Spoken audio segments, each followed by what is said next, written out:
Okay, this is a practice guide for Shostakovich Cello Concerto, the Piccolo part. This is a great Piccolo part. And in this video, I'm just going to go over the third movement.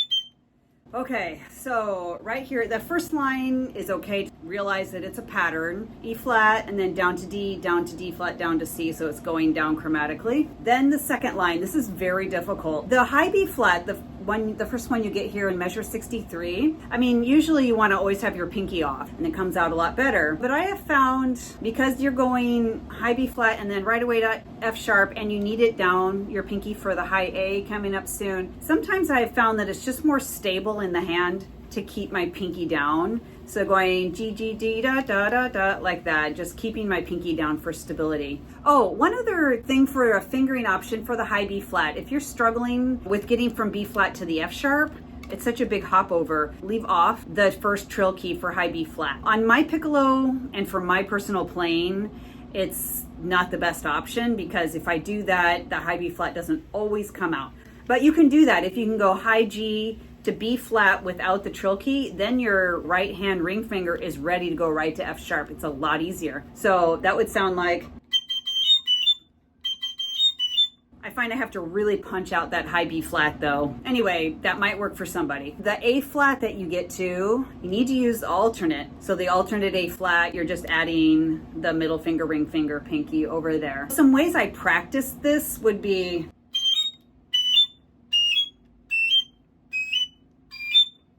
like that, just kind of isolated. Another way to practice is you just add the connecting note to that. After 64, bam! It's so cool, but in all its coolness, try not to get too excited. The piccolo airstream is very fast, and your notes need to stay glued to it. And it's very easy when you're doing something with a slur, bam, like that. Going down is not as bad, but that the notes go kind of like on top or outside of the airstream. So that's called overblowing. So you want to keep everything contained to the airstream.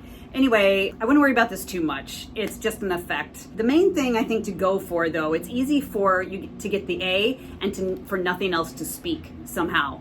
And I think it's because of the G sharp that comes right after the A. It goes too fast to do the alternate. So you're just doing regular. I just make sure that I kind of press down on the airstream in the tiniest amount. And of course it goes by so quick, but I feel like that's what I'm thinking about to get the G sharp to speak. If I can get the G sharp to speak, the rest is easy.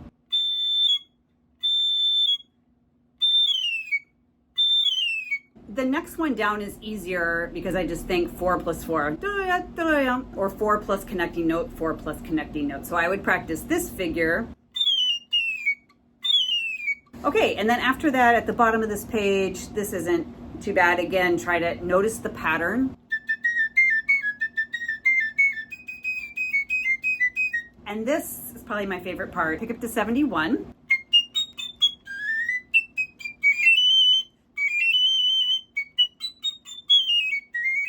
Again, going to the alternate A flat and yada da da dum bum bum bum ba da da da. Now going up here, E F sharp. I always use middle F sharp. It just has a smoother sound. However, it is a little bit flat. But I have found with the whole orchestra playing, I think it's undetectable. It's this thing, and you're doing trill fingering. E F sharp.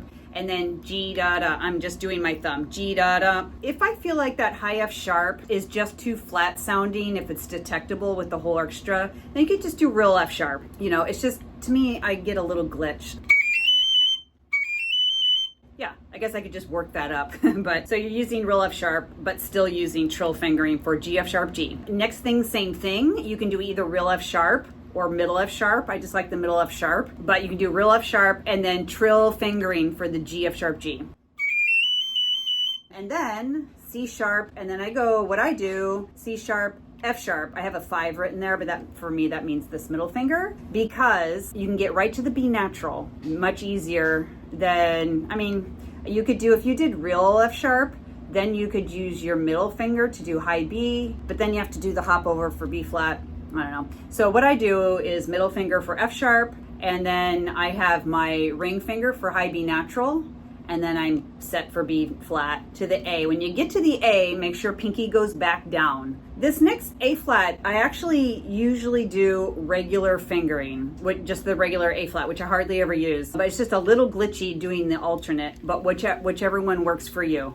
And then when I do right here, yada da da F, I do a fake F. When I arrive to that F, I am on thumb, first finger in the left hand, and the right hand has the first finger, second finger, and the pinky down. That's my F I land on, and then I put down my middle finger, E, F, like that.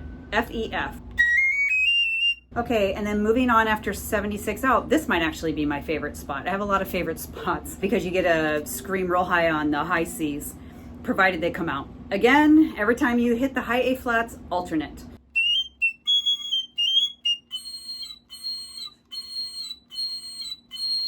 How I make sure I always get those high Cs out. You want to make sure you do not use all of your air and just, like I've said before, like nail it to the wall, because you're not gonna be able to sustain yourself going for 5 measures of that. What I think of when I get to that first high C is that my air stream, so you're coming from F, when you get to the C, first of all, make sure your pinky is off. It needs to be off in the right hand. My air stream, like I feel like my top lip right in the middle presses my very fast airstream without being tight. My very fast airstream, the middle part of my lip presses the air down. So it goes straight down you don't want to ever be rolling in and stuff like that on the piccolo. It's too tiny. That always backfires in my experience. So, and again, everything is microscopic amount on the piccolo.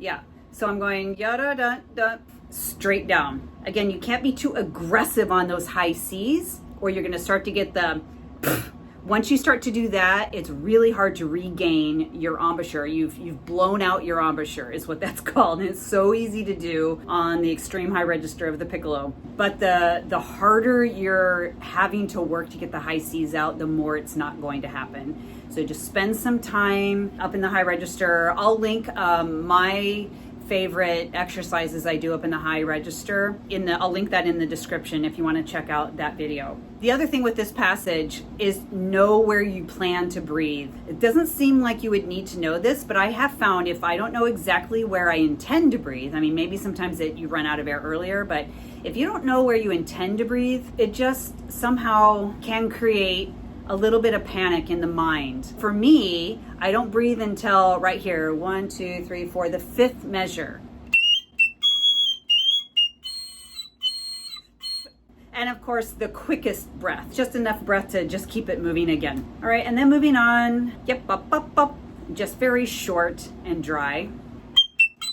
Pinky off for high B natural and high B flat. This after 70, what is that? 79.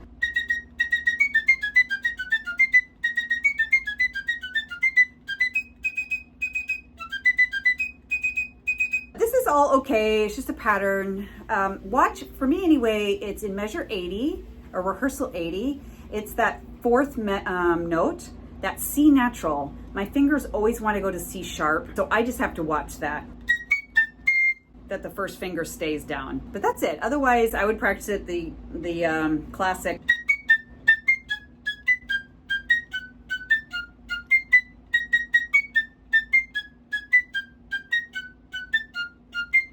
The rest of this page, this is where it's really good to, or I would recommend to always practice with a recording if you're not familiar with this piece and you're going into your first rehearsal, because from here, 81 down, you just have to count and trust that when you come in, it's correct.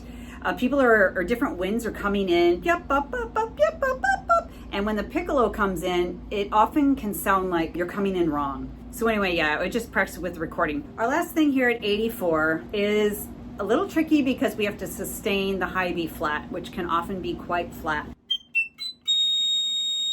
My high C flat, I'm very aware to try to make that not sharp. Yep, up, just on the lower side if possible.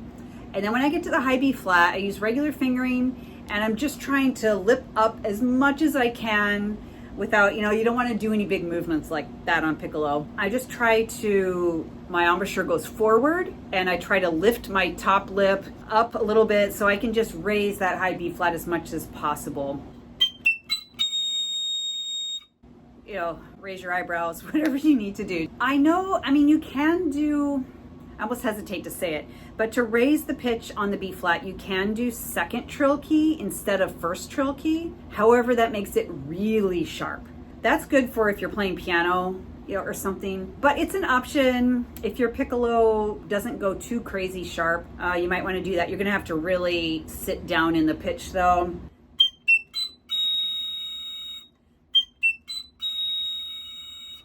That could work. I would, where's my tuner? Let me just see how sharp that actually is. Oh, that's really sharp. Anyway, on different piccolos, it's gonna be different. So that's an option, but I would stick with regular high B flat fingering and just try to keep it up as high as possible. Okay, those are all the main points. There's a lot of them in this particular movement. Hope that was helpful. Please hit subscribe if you have not already. I have an ongoing playlist of these orchestral practice guides. Might be interested to check out what I have posted up there already. And also, of course, you would get notification for the next time I post another practice guide. Thanks for watching this video and happy piccolo practicing.